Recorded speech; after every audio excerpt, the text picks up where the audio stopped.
It's been a little while since we've had the entire panel together, but we are finally back here for another episode of the preseason power ranking series we're doing here on the Just Beavin podcast, up to number 5 already here in this saga. Fellas, we're down to the final couple weeks. It's good to have the whole panel back again. Beav, JP, and I just broke down your team, so it's been a little bit since we've all been together, but we're back and ready for another episode here.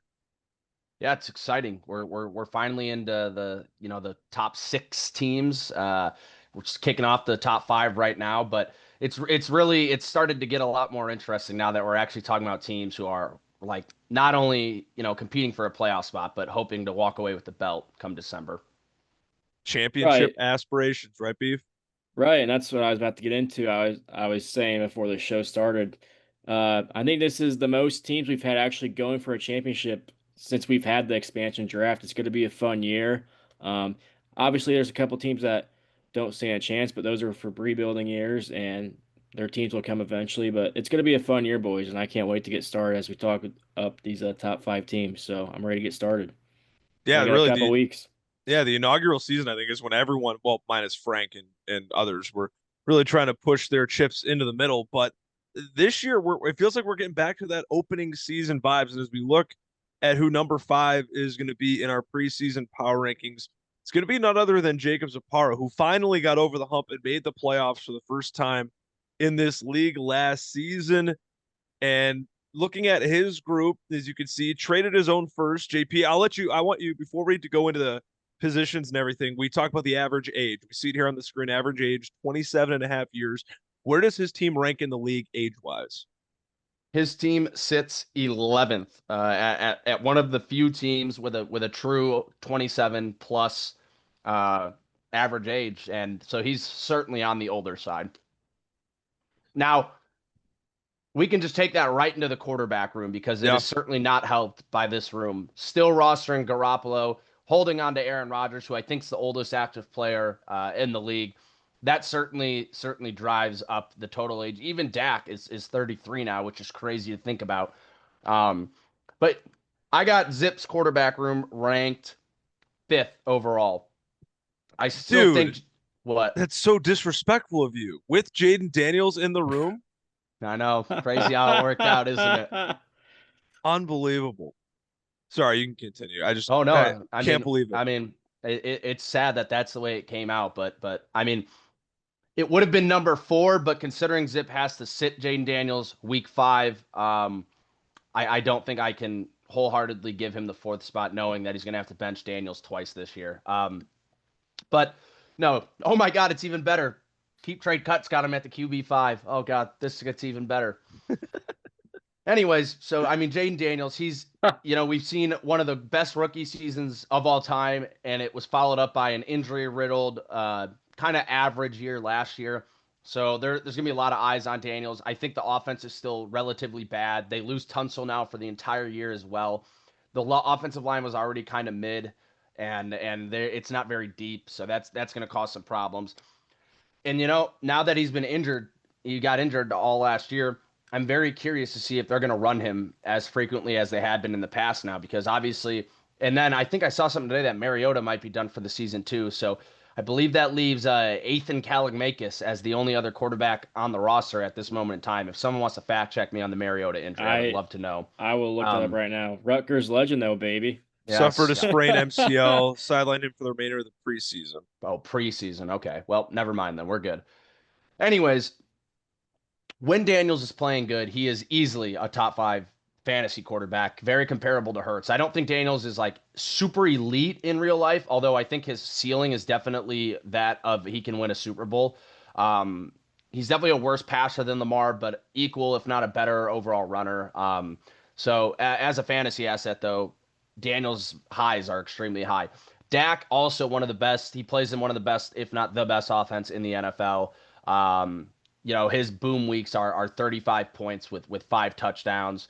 The off weeks are still usually pretty good. He still sits in that 16-point range. So those two starting easily is a top five quarterback room in our league. Then you have a third quarterback, Rodgers, who every now and then can get you 20 points if you need him on, like week five when Daniels has to sit or the other bye week for him, and then Prescott's bye week. That'll be adequate.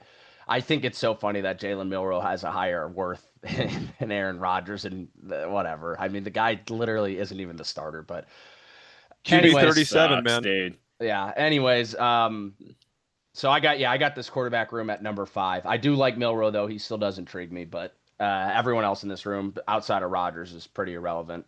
Hey, Super Bowl champ, man. Damn True, right. rookie year Super Bowl champ. I'll hop in.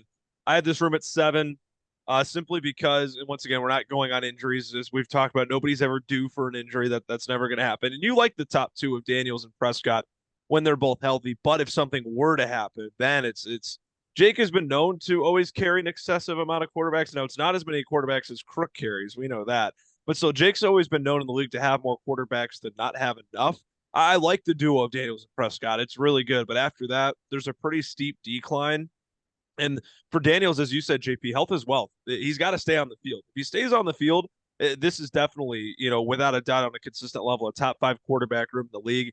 I have my doubts, but at this point, I'm really just being picky with how I rank things. It was hard to really rank the top half of the league's quarterback rooms because a lot of them are very similar in terms of the depth and top end talent. I mean, with the exception of a couple toward the very top of the QB rankings, but still, like you look at Daniels, Prescott. I've been so anti Dak Prescott for a long time in fantasy, but I've really kind of turned a new leaf on that in terms of like he's a very mid quarterback to above average IRL, but in fantasy, he just finds a way, man, to get 20, 25, 30. Like those weeks, he can string them together regardless of how things are going. He's turned out over the last couple of years to be one of the more consistent quarterbacks in the fantasy game. Once again, when healthy, as long as they both are. Daniels, the rushing side of things that obviously drives up his value. So to see, like you mentioned, with Tunsil out, that's his blindside blocker. What happens to the plan of attack for Washington if Daniels isn't on the move as much? He's still a very talented quarterback. He's still a good guy worth having. This is a fun room. We get to see the names of Mason Rudolph and Curtis Rourke bringing up the rear, so that's always cool. But yeah, I'd say 7th. I could probably easily rank it 5th as well. These areas in particular, I think the 4 through 8 spots ranking the quarterback rooms in this league were really hard and very difficult to differentiate. But as long as Daniels and Prescott stay on the field and do what we expect, I don't think this is going to be a room that tanks anything for Zip. This room will not lose him very many games as long as the guys can stay healthy as they need to be. Yeah, I'll hop in here. I got this quarterback room at 5. This quarterback room is a very stable room for Jake. It's going to be, like you guys said, if Daniels can stay on the field, these two quarterbacks are going to combine for at least 40 plus points a week. Dak's going to be a quarterback that gets you 200 plus yards a game with a touchdown. Daniels has that upside of rushing in for those touchdowns, and for our league, that's a high upside for that. But like you guys, I won't really touch base on much more. Outside the fact of those two, this quarterback room's kind of meh. But Aaron Rodgers, he's a good backup if Daniels or Prescott go down or even for a bye week. So I got this room ranked at 5 for Jake. I'll get us going here on the running backs. I have his running back room ranked at 5. It's the second highest ranking I've given a unit on his team. And James Cook sits at the very top. I think another thing, too, we bring up average age a lot. Look at how young the running back room is for Jake. An average age of under 26. I think that's super important to look at. With Cook, he's known to be a guy who can really carry a group and really carry a fantasy team. That's given obviously Josh Allen steals some carries inside the red zone for Buffalo, but in general, Cook can be that workhorse, not just for Buffalo, but in terms of you look at the redraft value, what he brings to the table. Like he can be, a guy that can position himself. They have him as the RB7. James Cook could very easily be a top 5 running back in all of fantasy football in terms of production by season's end.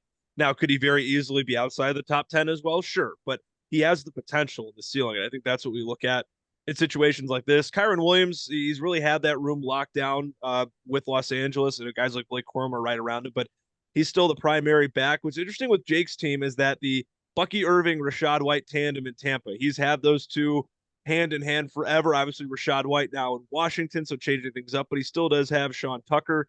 Tucker, though, guys, I'm not sure if he's going to be the RB2. Kenneth Gainwell, they've brought him in. I think he's going to get the first go at things when Irving goes down. So all of a sudden, Jake doesn't have all the handcuffs in that Tampa Bay running back room. Ray Davis, it's a good handcuff to have for James Cook. Shipley, I believe that's when he had Barkley on his team. And then Jaden Ott as well. Literally a zero value. In Kansas City, And Zippy and I were actually talking about this yesterday. They paid Kenneth Walker all this money. Outside of Kenneth Walker, once you get beyond Walker, you have Amari DiMercado, you have Emmett Johnson, who you drafted, Jaden Ott, Rashard Smith. It's a who knows. I mean, obviously DiMercado's the vet. If Walker were to miss time, which he has over the last couple of years, if he misses a game or two, you have to imagine DiMercado is going to be the guy who gets the first look at it in Kansas City. But then there's just a bunch of young guys. So it's really interesting who's going to stand out in the preseason in camp and who's going to emerge as a guy who could be a candidate to take some carries to either take something off of Walker's plate, or if Walker goes down or has to miss any time during a game, who goes alongside DiMercado. Either way, this is a really good room. I have it ranked fifth. I mean, Cook, Williams, and Irving alone at full health, that's a pretty lethal trio. So you can't really go wrong there. Yeah, I can hop in here. I got this running back room at 4. I love James Cook here. He's up the top for a reason. Like Andy said, I think he can finish as a top 5 running back this year. As we've seen before, these last couple of years he's been in Buffalo. They just feed him the ball on the goal line and outside of that. So he's going to get a productive workload there in Buffalo, which will help Jake's team a lot. Uh, Outside of that, Bucky Irving and Kyron Williams, both running backs, they claim Kyron's going to split carries of Corum. We'll actually see if that actually happens. I don't believe it I somewhat believe it, but don't. I still think Kyron's to get those goal line carries. Uh, but with Bucky, we saw it last year in Tampa. He was splitting a lot of carries with White, and now they brought in Kenneth Gainwell. So we'll see if he has a role in Tampa this year or if he's just kind of a bluff. Then outside of that, you got Sean Tucker, Ray Davis, Will Shipley. They got some ratings on here, but I don't really see them doing much. Outside of that, I don't really have anything. JP, what do you got? I've got this room 6th overall. 100% agree with everything you guys said about James Cook. Averaged 18 points per game last year, which is freaking great. Finished as a top 6 running back. Kyron Williams, you know what you're getting. You're getting weeks where he's peaking at 25 and he's flooring at 12. He's always somewhere in that range. It feels like. Still a true workhorse. I haven't bought into the Corum thing any of the last 2 seasons. I'm not buying into it now. The only reason Corum's carries went up in the playoffs is because it's the playoffs. You got to keep Kyron healthy. You know you're going on a run. You know when you get to the Super Bowl, Kyron's getting the 25 carries a game. It was cold in Chicago when they played. It was a rainy shithole in Carolina when they played. They really never played in any good weather. That leads to a lot of backs getting touches, a lot of keeping the ball on the ground. Um, I'm not buying into the Corum thing. I still like Kyron. Hence, with those two, is the real reason I have this in the top 6 because I'm really not that high on Bucky Irving. Even when he played last year, I don't know if he played injured or what, but he really didn't look that great. Looked a lot better as a rookie. The vision problems still kind of showed up dating back to Oregon. Although I will say I was wrong. I thought his size was going to be a big limitation, but he's still been breaking tackles at the NFL level like he was doing in college. Rashad White's interesting. He could either be the running back 1 in Washington or he could be the running back 4. I'm really not quite sure what's going to happen there. So he definitely is someone who can, turn out to be some starter value for your team, or he could this 2,823 grade can drop a lot farther than it is.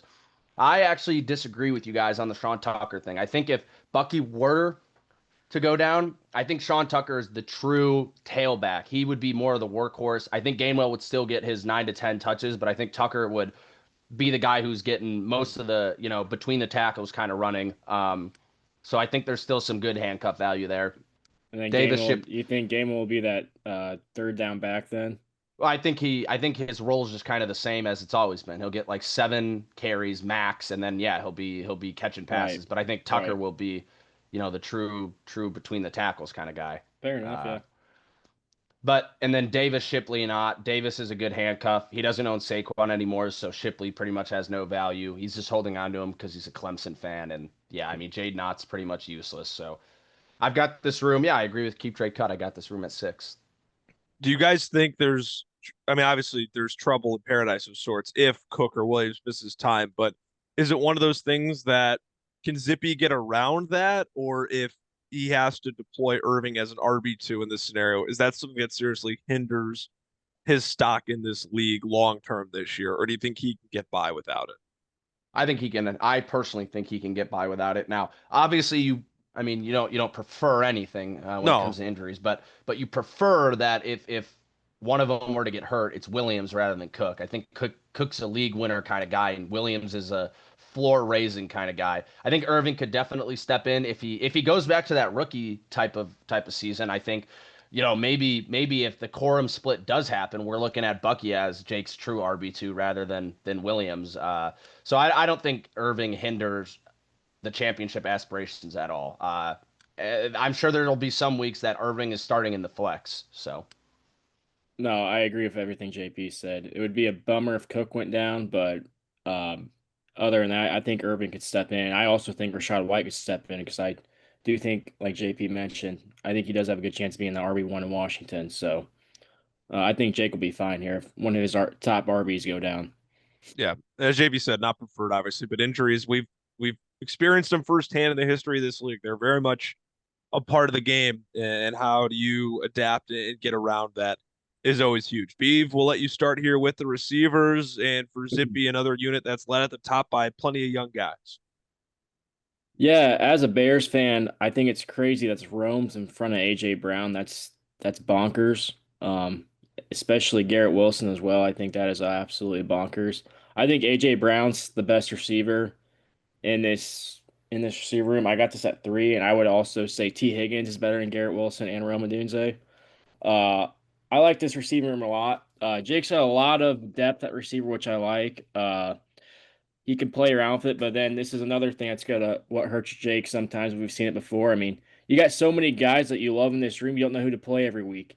You got it's like a mystery wheel. You put them all on the spinner, and you're like, oh, this guy's gonna play this week. You think he has a good matchup, but in reality, the other guy goes off. So I don't know. That's the one mystery Jake should have this year with this crowded receiver room. But I like this room. I think AJ Brown's gonna have a great year in New England. He gets back with Vrabel, and I think it's gonna help him out a lot. Actually gets a QB. I think I throw him the ball with Drake May.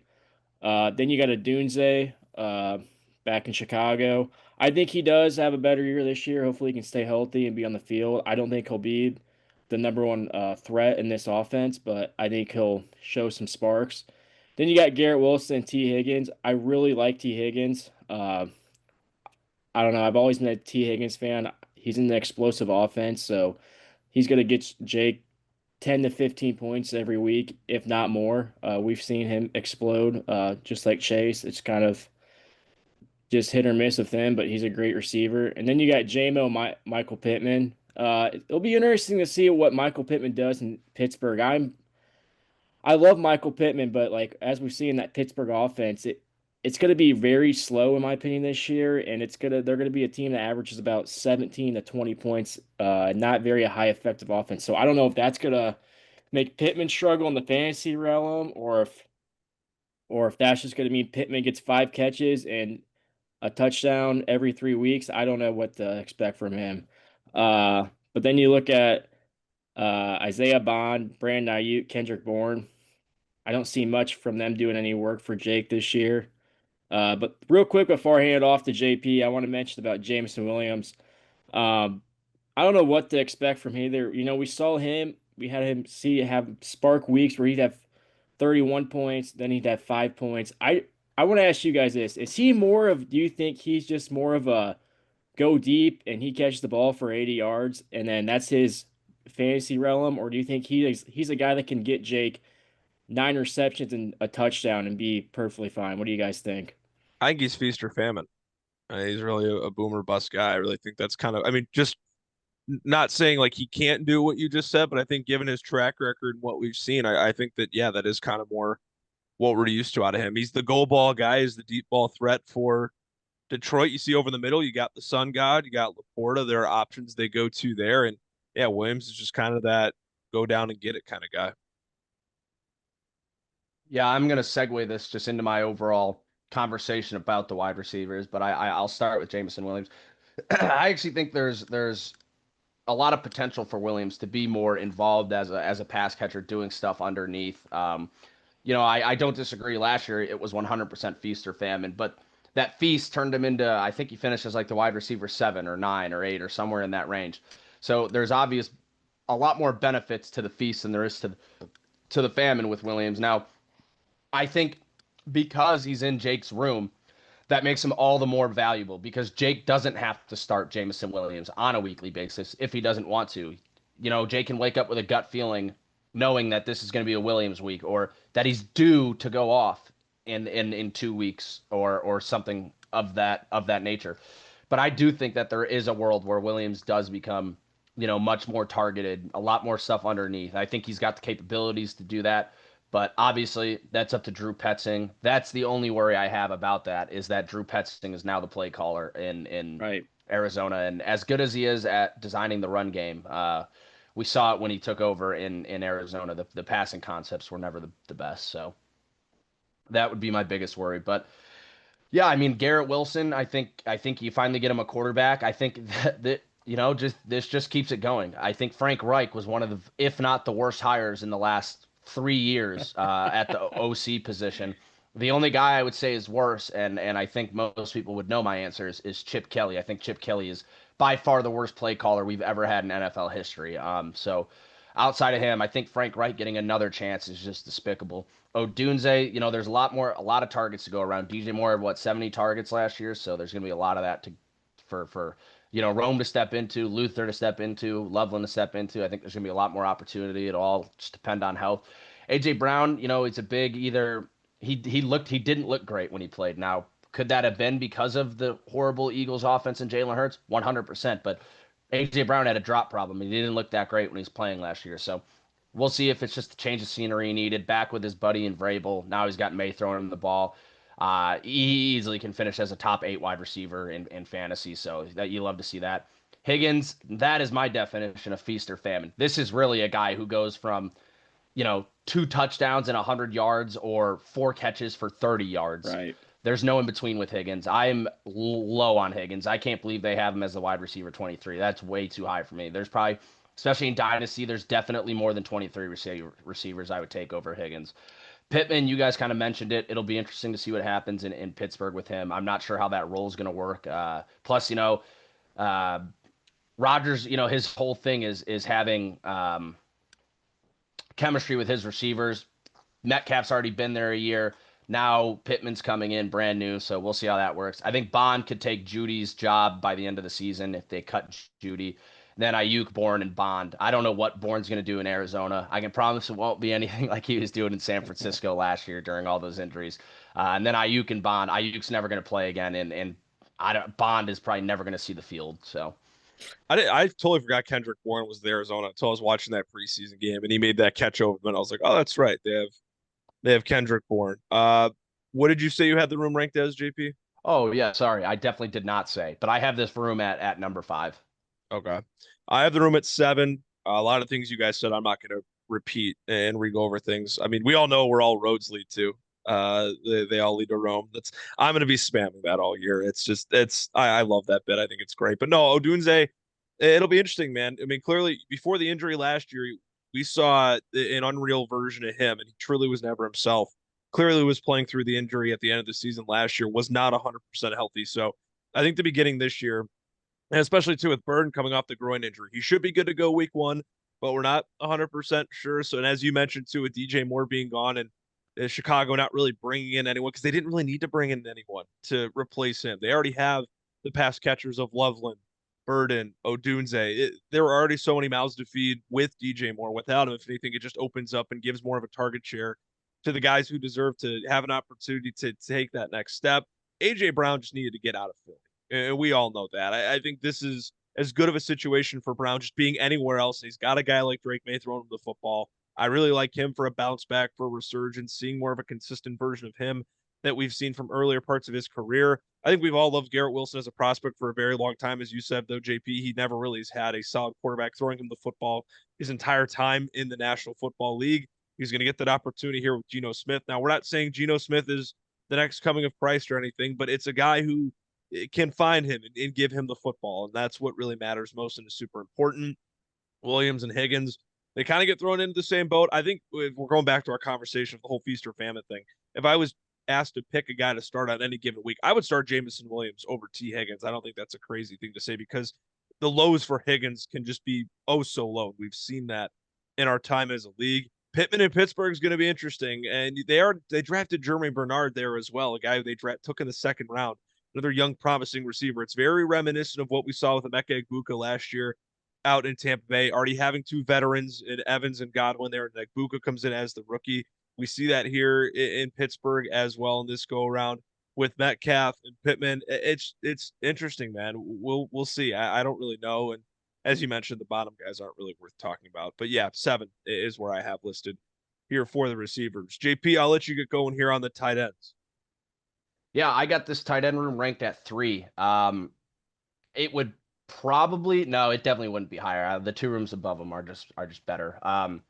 And younger, so that played a role in it too. But Loveland, they got him at tight end 3. I genuinely not only do I think he is the tight end 3 to own in Dynasty, but I think he's truly the third best tight end in the league. I think he owns the third and fourth best tight end in the league. I know Kittle, when he's on the field, is probably the most overall, put together tight end and the best, but it's a big if when he's on the field, and I got to factor that into my tight end rankings, especially as he's getting older. And I think they don't even know when he's going to be back. Week 9 maybe.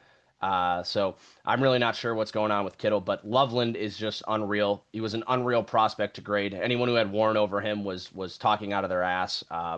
Loveland's unreal. He's a great blocker. He's truly an elite route runner. And yeah, I mean, this room is both Loveland and Kittle will be on the field likely during the playoffs, right when Zip needs them. And that could be this is the room that if Zip finally gets over the hump and wins something, it'll be because of Loveland and Kittle. Beef? Yeah, I got this room at 3. JP, what'd you say you had ranked? I didn't hear you. What'd you say? 3 as 3? well. Yeah, that's what I thought. I got this at 3. Talking about Rome earlier, how this room's crowded with Loveland. I truly do think Loveland's the number one target in this Bears offense, and we saw it last year. We saw that Ben Johnson loves his tight end sets, loves to get them involved in the offense, and Caleb seemed to be like this was his main target last year down the stretch. So I think this guy's going to be really good for Jake this year. And especially with our tight end premium boys, I mean, this is going to feast for Jake. I mean, this guy's going to get Jake 20 plus points every week, and I'd be shocked if he does it. Then you go down to Kittle, great asset as well. Tight end 11, I kind of think that's a little low for Kittle. I'd kind of rank him a little higher. Maybe not. That's just my opinion. Uh, Kittle's always done great things in San Fran as long as he's healthy on the field. Kind of was banged up last year, but I think he's got another good year. I think he's got a little left in the tank. And then go from Cade Stover and Sam Ross, Jonnu Smith. Don't got much on that. Is Jonnu still on the Steelers? Or is No, he he's a somewhere free else? agent. Still a No. free agent? Yeah, I didn't know that. So yeah, that's all I got. What do you got, Yak? Pretty much the same. I mean, Loveland's now the safety blanket for Caleb. Caleb, if anyone watches Caleb's media availability, I mean, he would do it a lot last year, but he's done it a lot in camp this year too. I mean, it's not like I say a lot. It's really whenever Colston's brought up in his media availability, he pounds the table for this guy, man. He absolutely loves Colston Loveland. He firmly believes that Colston Loveland can be the best tight end in the game when it's all said and done. If your quarterback is saying that about you guys, he's not just saying that to say that. There's some meaning, there is some substance behind that. That's not saying that he's going to automatically just fire him the football at any given time. No, but it's they got that type of relationship, and you could tell he loves working with him and that whole the safety blanket. There's something to be said about a top tier quarterback, an elite quarterback, having an elite tight end to go alongside. It just makes things so much easier. When in doubt, you look, 5 to 10 yards down the middle of the field. You have that guy there to dump the football off to, and you let him go to work. He's a big body threat as well. Incredible rookie season, top 10 pick, 10th overall in his draft. Chicago got everything they wanted out of him. And I have this room at 3 as well. I probably should have thrown that out there at the beginning. It's just Loveland. We've had these conversations about, what does the tight end rankings look like in a redraft format? The tight end position's very watered down. We've said that a lot. Loveland has emerged himself already as a top 5, a top 6 tight end in all of fantasy football. You can make the argument he's in the top 3 guys, which is crazy to say entering his second year because of that. If you have that guy in your room along with a George Kittle, that's a very easy thing to put in the top 3 tight end units in all of Beaverfest. Don't really have much to say about the depth. It's those two guys at the top. And as you said, JP, if to get Jake to win a playoff game, to put him in a good spot to try and chase down a championship this year, it's going to be Loveland, it's going to be Kittle, it's going to be this group to be the X factor in that regard. Drew, I'll let you start here on the draft capital before we get to the team awards for Zippy entering the season. Right. I got these picks at number 12. Jake does own a second in 2027. I see it's ranked 3,000. I don't know if that pick will have much value. I think it's a little high. I think Jake's second's going to be in the lower half of the draft this year. So we will see as we have them ranked number 5 this year.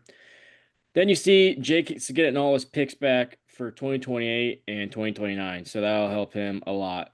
So yeah, that's right. I guess he doesn't have his third in 2028, but this will help him a lot. So what do you got, JP? What'd you say you have the picks ranked at? Number 12. Okay, I got it at 10th. He owns a 2028 and a 2029 first. He owns all his seconds. Just the lack of 2027 is why I don't have him once. I would only have him one spot higher at 9, but either way, I think 10 is pretty fair, all things considered. I'm at 10th as well. I kind of stayed pretty consistent with keep, trade, cut. Not saying I don't know how to value draft picks, but if I ever had a tough call to make, I did say, all right, where do these guys, what range does this website? I know we don't buy any of their value for anything player wise, but I think draft pick wise, they do a pretty, I will give them their flowers. They do a pretty good job at showing us the value of draft picks over the coming years. Like you said, JP, Jake's done a good job at keeping his future picks. That's always an important thing to look at, even with a team that's trying to win now. He doesn't really need his first round pick this year. I mean, it's always nice to have your picks, but it's not like we're looking at him saying, oh my gosh, he's going to finish bottom 5 and he doesn't own his own first. It's not that it's a total necessity. He's got the squad to go get it now, but he still owns his entire capital moving forward. He's not like other competing teams that have traded literally every single draft pick asset known to man. He's done a good job of controlling that while having a winning product on the field. But yeah, because of the lack of 2027 capital, it's hard to rank him anything above 10. That's looking through Jake's roster, his draft picks, all the good stuff. When we come back, we'll look at the team awards and his schedule entering the season right here on the Just Beavin podcast. Back with the team awards and the schedule outlook for Jake here this season. I'll get us started. The team MVP, as always, in our awards. Guys, my team MVP, we've hyped him up a lot, is going to be James Cook for Zippy's squad. I mean, I can't throw out the fact that he's got potential to be a top 5 running back. JP, you called him earlier in the episode a league winner.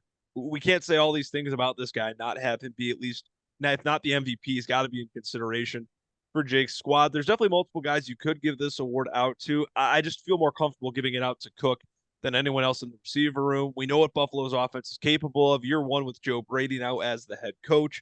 Cook, 200-yard games up the wazoo potentially for James Cook this year in terms of all purpose. We know how much of an impact guy he can be in the receiving game, short-term receiving game as well. So yeah, I'm all about it. I'm all in on James Cook this season. He's my team MVP for Zippy. Yeah, my MVP going to our own Bears. I'm going to Colson Loveland. Just with our tight end premium in our league, I think he's going to benefit from a lot for this. Like I said in the preview for Jake's tight end room, Loveland, in my opinion, is going to average 20 plus points every week. He's Caleb's favorite target, obviously. Like you talked about Yak a little bit. Caleb talks very highly of him in the press, and I think that's going to continue this year. And I think this guy is going to win Jake a lot of games this year for fantasy and for our Bears. Yeah, I went with James Cook. I don't disagree with anything you said, Drew, about Loveland, but I was between Loveland and Cook. The reason I did not ultimately go Loveland is the Ben Johnson system is not feed one guy and let him feast. Now, obviously, I do think Loveland is going to have, 12 games where he scores 20. But we saw Laporta in his second year too. There was a very, very sharp decline in overall production. Now, that can be chalked up to Laporta or it can be chalked up to Johnson. I think a lot of teams are going to hone in on Loveland more than they will Burden and Rome. So I just think every single week James Cook can average 18 plus. I think Loveland will have a few weeks where he only gets 12, 13, 14.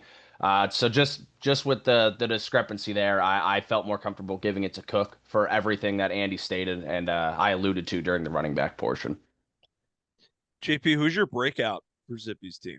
Yeah, I won't lie. This was a tough team to do a breakout because a lot of the young pieces I'm not overly moved by, and the young pieces that he has have already pretty much broken out in some way, shape, or form. But I went with Aaron Rodgers to break out this year. I think at 43 he's young and there's still a lot to work with there.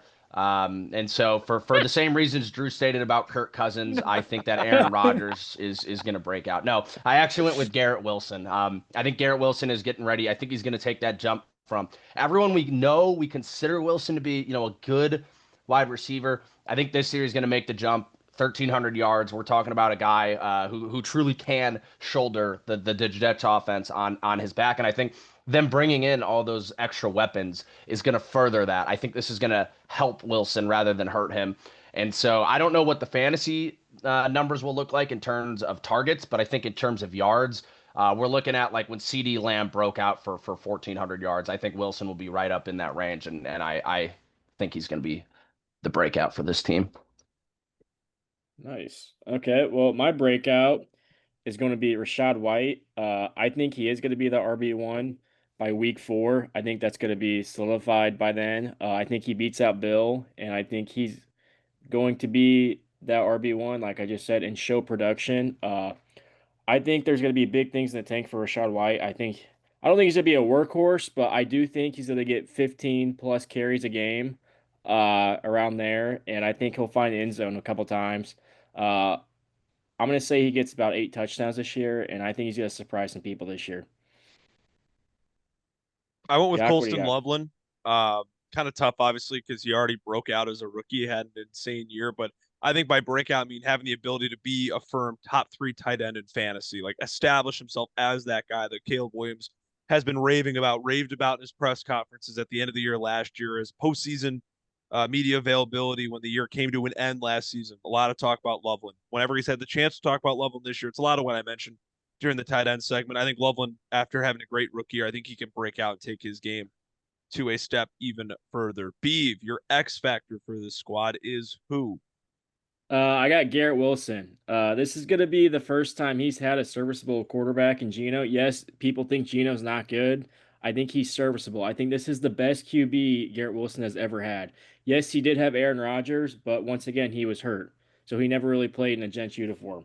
So in my opinion, if Geno can get Garrett Wilson the ball, which I think he can, like JP said, I think he's going to have his breakout and finally be a top 10 receiver in this league.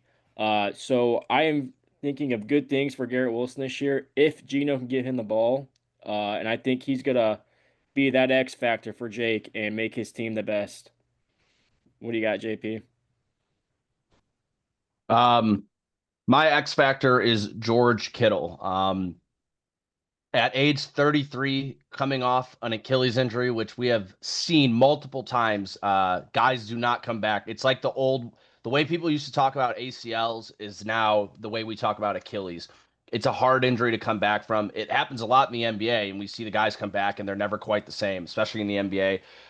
Football requires there's a lot more contact. There's a lot more of that stop go motion. And Kittle, he's 33 now. I don't know how his body's going to recover from an Achilles injury. So I think from an X factor standpoint, you obviously know the name. That's the highs is you're getting. He doesn't miss a step.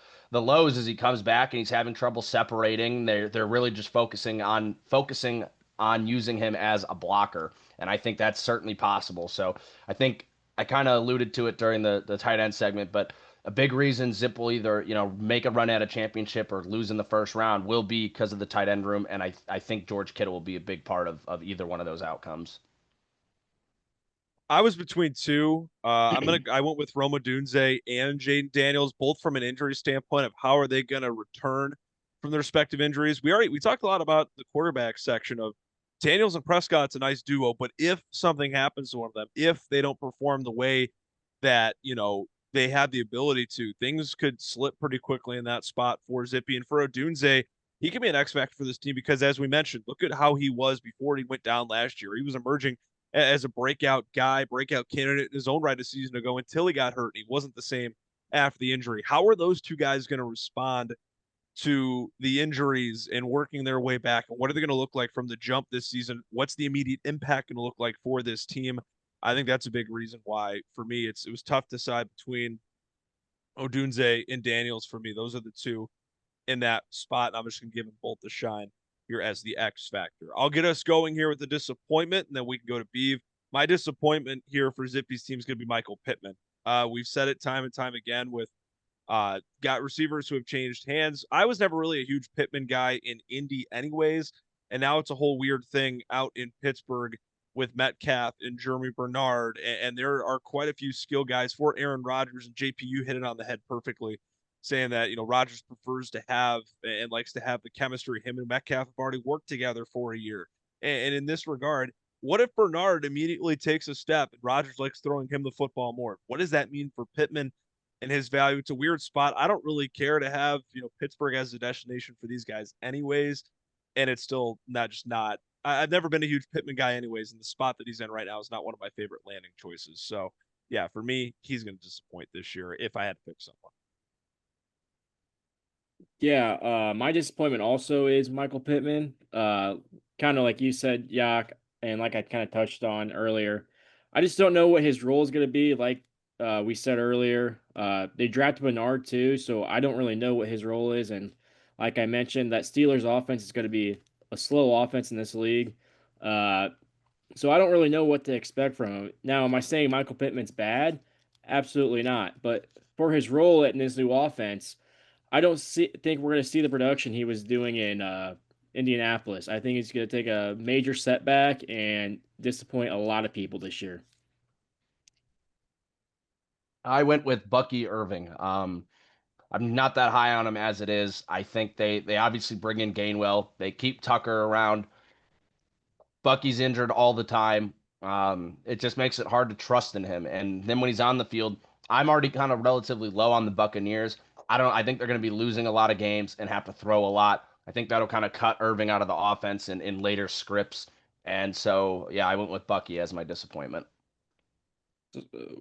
There you have it. The awards. Let's get to the schedule. Let's look at this from a ceiling standpoint here for Nuz in this upcoming campaign.